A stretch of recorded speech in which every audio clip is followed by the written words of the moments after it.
The night was calm, the kind of night when even the wind seemed to rest, the air still and heavy. The stars stretched out across the sky like tiny lanterns glowing above the village, and in the middle of that silence stood a small house, built with years of care and the work of 2 tired hands. The man inside resting after a long day, his thoughts simple, his heart steady, never imagining that everything he had built with his sweat and dreams was about to be stolen in one cruel moment. Then the smell came first, faint but sharp, the smell of smoke creeping through the cracks of the wooden walls, and before he could rise from his chair the crackle of fire broke the silence, not the soft sound of a hearth, but the angry roar of flames eating everything in their path.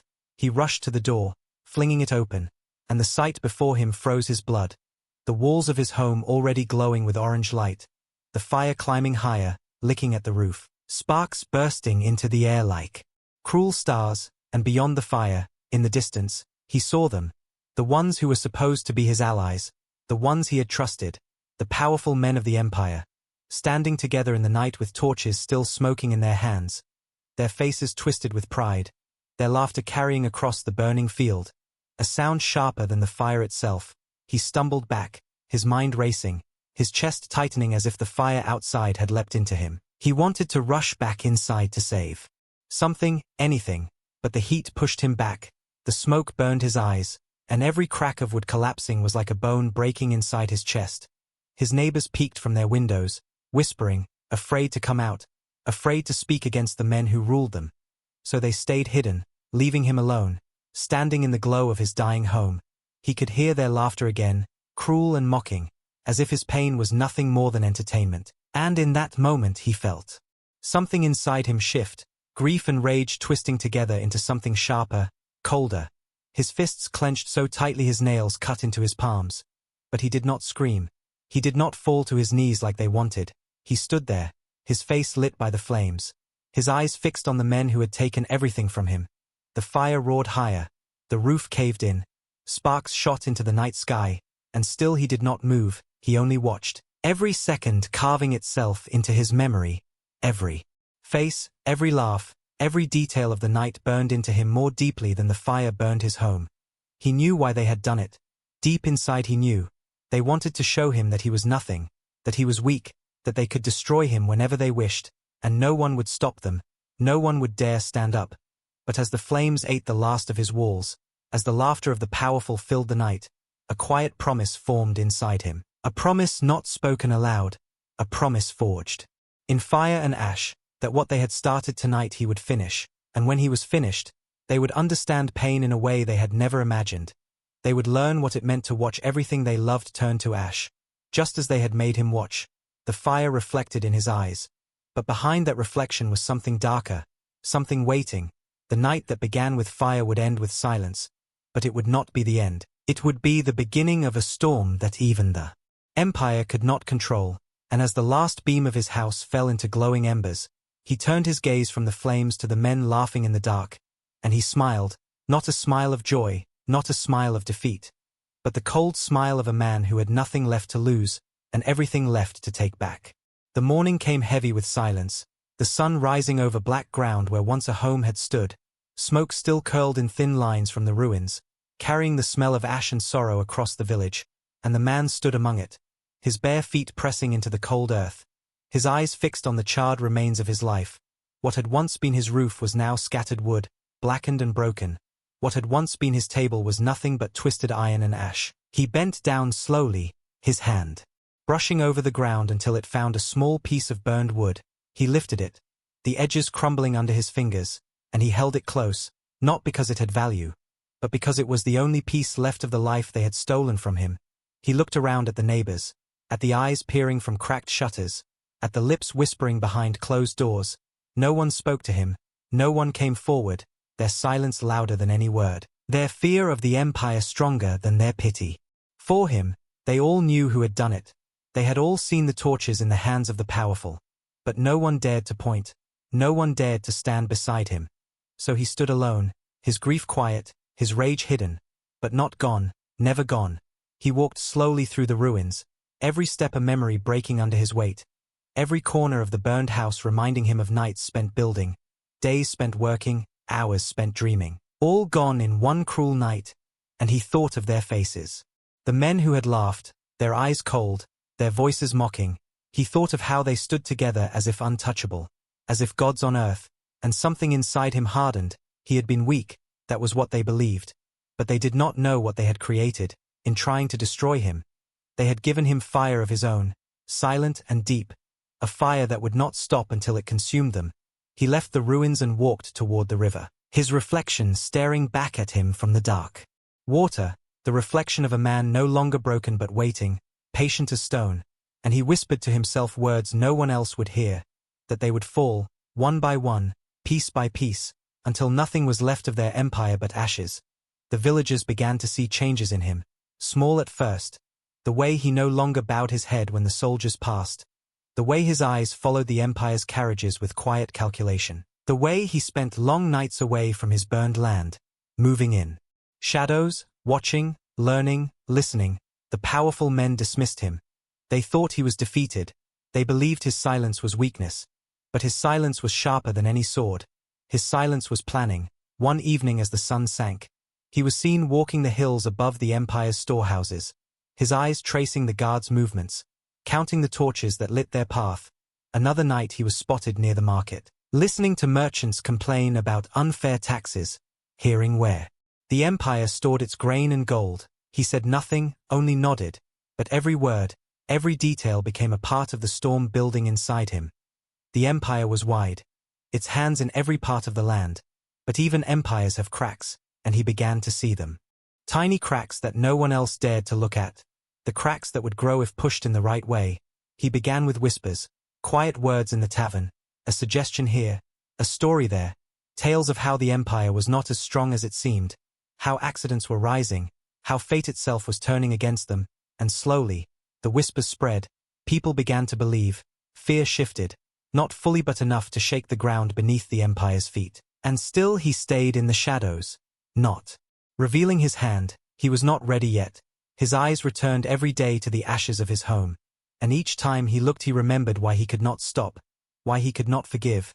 The empire wanted him broken, but they had left him alive, and alive he was dangerous, alive he was the storm waiting to break. He began to gather tools quietly, not swords or shields, but knowledge of roots, of guards, of secrets the empire kept hidden. He carved their patterns into his memory like a map of fire waiting to be lit. He spoke to travelers who had been robbed by tax collectors. He spoke to farmers who had lost their crops to soldiers' boots. He listened to every wound the empire had caused, and each wound became fuel for the fire in his chest. Soon the powerful men noticed odd things. Wagons tipped over, messages delayed, supplies spoiled, nothing large enough to alarm them, but enough to irritate. They called it bad luck. They laughed it off, just as they had laughed at his burning home. But what they did not see was the hand behind it. The man in the shadows who never forgot. The man whose silence was sharper than their swords. Night after night he stood where his home had once been, the stars above watching as if bearing witness to his oath. And he spoke only in whispers to the night, promising that what began with fire would end with fire, not just a house, not just a man, but their empire itself. And when he finally closed his eyes to rest, he dreamed not of the past but of the day to come, the day when they would stand where he once stood, helpless and broken, forced to watch as their world turned to ash. The nights grew longer, and with each passing day the man's silence turned heavier. But within that silence burned a storm waiting to break. He no longer walked like a broken man. He moved like a shadow, his eyes sharp, his steps careful, always watching, always listening. The empire thought he was finished, but he was beginning, in the taverns. Whispers followed him though he never spoke too much. People began to notice how he was always there when strange accidents happened. A wagon wheel snapping, a guard tripping into fire, a message never reaching its master, and though no one could prove it, they all started to believe it was him. And the fear that once made them bow to the empire slowly began to twist into something else.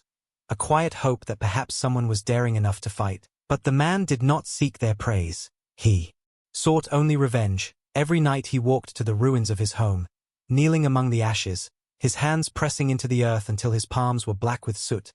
He would close his eyes and remember the laughter of the powerful men, the way they stood watching him suffer, and each time he remembered he rose stronger, more determined. He began moving beyond the village, traveling in the dark to outposts and roads where the Empire's presence was strongest. He memorized their patrol times, the shifts of guards, the way supply wagons moved in and out. He followed them silently, sometimes for miles, never letting himself be seen. And with each journey he learned more, their weaknesses, their blind spots, the cracks they could not hide. One night he slipped into the forest where the Empire kept a hidden storage shed. Inside lay grain sacks, wine barrels, and weapons piled for the soldiers. He watched from the shadows as guards laughed, drinking from stolen wine. Careless, thinking. No one would dare come so close. He waited until their laughter was loud, until their torches burned low. Then he moved like wind, fast and quiet, cutting the ropes of a cart so it rolled into the fire pit. Sparks shot high, barrels crashed. Flames spread like wild teeth across the wood. The guards screamed, stumbling in panic, and he was already gone, vanishing into the trees, his heart calm, his eyes cold. Behind him the storehouse burned bright against the night, its light painting the sky. Red, in the village whispers grew louder. People said the Empire was losing control, that fate itself was against them. But he knew it was not fate. It was his hand guiding the fall. Still he did not show himself. Still he remained in the shadows. Because revenge was not complete with small strikes. Revenge needed patience. It needed the Empire to bleed slowly until they felt the same helplessness he had felt. He began leaving signs. Small marks near the ruins of their buildings. A burned symbol drawn in ash, a reminder that he was watching them as they had once watched him. The leaders grew restless. They ordered more patrols, more guards. But the more they tried to tighten their grip, the more cracks appeared, supplies missing, merchants refusing to trade, people no longer bowing when soldiers walked by. And in the middle of it all, the man moved silently, fueling the fire without ever stepping into the light. One evening he returned to the village square where the Empire's men boasted of their power. He stood in the crowd, his hood pulled low, his eyes fixed on the men who had laughed when his home burned. They looked the same, smug, careless, drunk with their own strength. But he knew something they did not. He knew they were weaker than they appeared. He knew their empire was nothing but dry wood waiting for a spark. And he was that spark. He turned away before they could notice him. But in his mind he saw it already, their halls on fire, their empire crumbling. Their voices no longer filled with laughter but with screams. He had started with ashes. He had grown with silence. And now the storm was ready to break. The first strike was done. But the true war had not yet begun. As he disappeared into the night, his heart steady, his promise unbroken, he knew the day was coming when they would stand helpless, just as he had, and they would watch everything they had built fall into flames. He smiled in the dark, a smile sharp as steel, because the time of their fear was close, and he would be the one to bring it. The night was colder than usual, the moon hanging like a pale watcher in the sky, and the man stood at the edge of the forest staring at the Empire's great warehouse. This was no small store like the ones he had already destroyed. This was the heart of their supplies, a place where gold, weapons, grain, and stolen goods were piled high, guarded by men who believed no one would ever dare strike them. But tonight the man's silence had turned into fire. His plan was clear. His heart steady, he moved through the shadows with the patience of a hunter, his steps so quiet that even the leaves under his feet did not dare to speak. He waited near the gates, watching the guards laugh and drink, their torches swaying lazily in their hands. They had grown careless, too sure of their power, too blind to see the danger breathing just beyond their walls. He waited until the wind shifted, carrying their voices away, and then he slipped inside through a broken section of the fence he had studied for weeks. Inside the air smelled of grain and iron, sacks stacked high, barrels filled with wine, crates heavy with weapons. It was the pride of their control, the lifeline of their empire. He moved quickly, striking flint against dry straw he had scattered days before. A small flame flickered, weak at first, but when he fed it with oil from a broken jar it leapt high, hungry and bright. Licking at the wooden beams, the fire spread fast, climbing, racing, the silence of the night replaced by the roar of flames. The guards noticed too late, their laughter cut short by shouts of alarm. They ran, some with buckets, some with swords, none with courage. The fire was already alive, too strong to fight. Sparks flew upward, painting the night sky in red and orange. And the man stood in the shadows outside the fence, his hood low, his eyes fixed on the burning heart of their wealth. He remembered his home, the way it had burned, the way they had laughed as he stood, helpless, and now it was their turn. The guards' cries echoed across the land. The leaders were dragged from their warm beds, rushing in panic to see their treasure turn to ash. Their faces pale, their voices broken. They shouted orders, but the fire did not obey. The man watched them stumble, watched their pride crumble, watched the same helplessness he had once felt spread across their faces. And in that moment his heart grew colder, not with regret, but with satisfaction. He did not move. He did not speak. He only watched as their empire lost its first great breath. The warehouse collapsed with a crash that shook the ground, flames swallowing wood and stone alike, the smoke rising high as if to tell the heavens that justice had begun. People from the village gathered at a distance, their eyes wide, whispers running like fire through the crowd. Some were afraid, some were amazed, but all of them understood that the empire was no longer untouchable. Something had changed. Something had awakened, and the man knew they would soon fear the shadows. They would wonder every night where he would strike next. They would not sleep as soundly. They would not laugh as freely. He turned away before the flames died, walking into the dark forest, his figure swallowed by night. Behind him the empire's leaders cursed and raged, swearing vengeance on an enemy they could not see. But their words meant nothing, because he had already won the first true strike. And this was only the beginning. His revenge was no longer just a dream. It was fire alive in their world, and he would not stop until they felt the same pain he carried, until everything they built burned to the ground. And as the wind carried the smoke far across the land, the man's silent promise burned with it. A promise that their empire would fall, not in one night, but in many, and when the last stone turned to ash, they would remember him not as a victim, but as the fire that ended them. The empire woke in fear after the great warehouse fell, the smoke of that fire still hanging over the land like a curse. Their leaders gathered in secret halls with pale faces and trembling voices, shouting at each other, demanding answers, yet none could give one. For none had seen the man, none had heard him. He was a ghost moving in silence, and the more they tried to hunt him, the more their own empire began to bleed from within. The man no longer needed to strike every night. His first great fire had planted fear deeper than any blade could. Merchants who once bowed to the empire began to hesitate, refusing to send supplies. Farmers whispered of withholding grain. Black markets grew bold, daring to cheat the tax collectors. The empire tried to crush it, sending soldiers to punish. But everywhere they went, trouble followed. Wagons tipped, bridges collapsed, food spoiled before reaching its destination. And each loss felt like the hand of fate against them, though in truth it was the hand of one man who never forgot the flames of his home. He walked through the ruins of villages under their control, and people began to notice the quiet strength in him. He never spoke openly, but when eyes met his, they saw fire in them, and slowly they began to believe that someone was fighting for them. Whispers of his name spread though he never gave it. They called him the Shadow, the Fire-bearer, the Man of Ash, and the more his legend grew, the weaker the empire looked. The leaders raged at each other, blaming spies, blaming rivals, but deep inside they feared what they could not understand. Their wealth began to vanish. Their once proud carriages now moved with extra guards. Their wine no longer sweet because each sip carried fear of poison. Their feasts smaller because their storehouses no longer overflowed.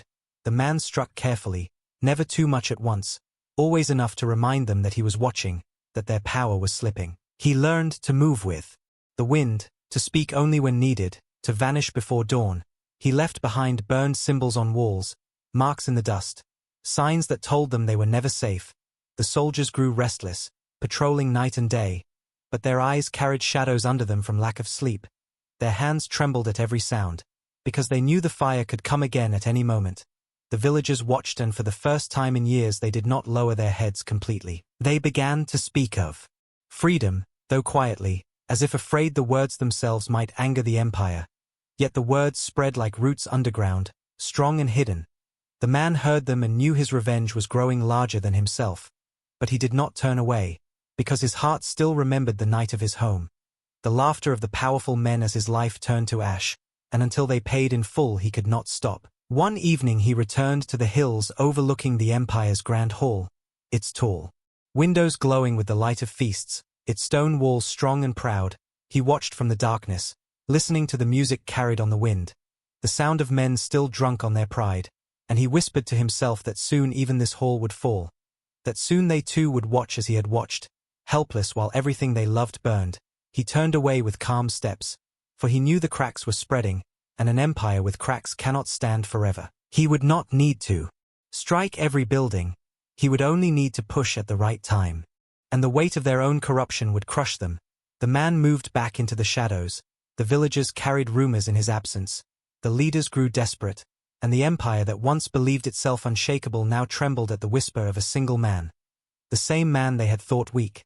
The same man they had thought destroyed. And as night swallowed the land, he smiled, for he knew their collapse had already begun. The night of reckoning finally came, the air heavy and still as if the world itself was holding its breath. The man stood at the edge of the village road staring at the grand hall of the empire, its tall walls glowing with torchlight, its windows shining with feasts and music, the powerful men inside drinking and laughing as though their world was not already trembling, as though the fires that had devoured their storehouses and wagons were only accidents, as though the whispers of rebellion were nothing but smoke in the wind. They had grown careless again, too certain that their strength would carry them, too blind to see that their enemy had already wrapped chains around their empire and was now ready to pull. The man's eyes burned cold, his heart steady, his promise unbroken. Tonight he would end it. Tonight they would feel what he had felt. He slipped into the darkness, his steps silent as death, carrying with him oil, cloth, and flint. But more powerful than fire was the rage he had carried since the night they burned his home. The rage that had sharpened into patience, into strategy, into a storm waiting for this moment. He moved through the shadows, sliding past guards who yawned at their posts, slipping behind carriages stacked with goods stolen from the people, creeping along the stone walls that seemed so mighty, and yet to him they looked weak, fragile, ready to fall. He found the weakest place, the storage tunnels below the hall, where barrels of wine and sacks of grain lay forgotten, and he spread oil across the ground. Across the wooden beams that held the place firm, he worked without fear, his hands steady, his breath calm, for he knew this was the moment his long silence had been building toward. When all was ready he struck the flint, and the spark caught, small at first, then bright, then wild, racing across the tunnels with a hiss like a living snake, climbing, leaping, hungry for the wood above. Soon the roar came, deep and angry, flames bursting through the floor, rushing up the walls, curling around the beams. The grand hall shook. Screams rose inside as music turned into chaos, goblets dropped, tables overturned, guards ran in confusion. The laughter of the powerful died in their throats as the fire they once used to break another man now turned against them. The man stepped back into the open night, watching calmly as the flames spread, licking at the tall windows, bursting through the proud banners that had once hung untouchable. The villagers gathered at a distance, their faces pale, their eyes wide. They saw the fire rise higher than any they had ever seen. They heard the cries of the leaders trapped inside. They smelled the smoke of an empire dying. The guards tried to fight it. But their water was useless, their courage gone. Some tried to flee, dragging their masters out into the night. And those who escaped fell to the ground coughing, their faces twisted with terror, forced to watch as the wealth they had stolen, the power they had built, the pride they had carried, all burned before their eyes. The man stood on the hill, his figure outlined against the flames, and for the first time he stepped forward so they could see him, his face calm, his voice cold. He spoke only a few words, words sharp enough to cut deeper than fire, reminding them of the night they had made him stand and watch, reminding them that what they had sown had finally returned. Their empire had been built on stolen land, stolen wealth, and the suffering of others. And tonight it was nothing but ash. Their cries echoed into the night. But the man did not flinch. He did not look away. He wanted them to feel every second of helplessness, to taste the same bitterness he had swallowed. He wanted their memories of this fire to burn forever inside them, until the day they died. Behind him the villagers stood silent, but inside their hearts roared, for they saw with their own eyes that the empire was not untouchable, that the shadow who had risen from the ashes had torn it down. The fire climbed higher, collapsing the proud hall into dust and glowing embers, sparks flying into the sky as if carrying the man's vengeance to the heavens. When it was done, when nothing but ruins remained, the man turned away, his figure vanishing back into the darkness, leaving behind silence broken only by the crackle of dying flames and the sobs of fallen masters. He did not stay for cheers. He did not stay for thanks. He had never sought glory. He had sought balance. He had sought justice, and now he had taken it.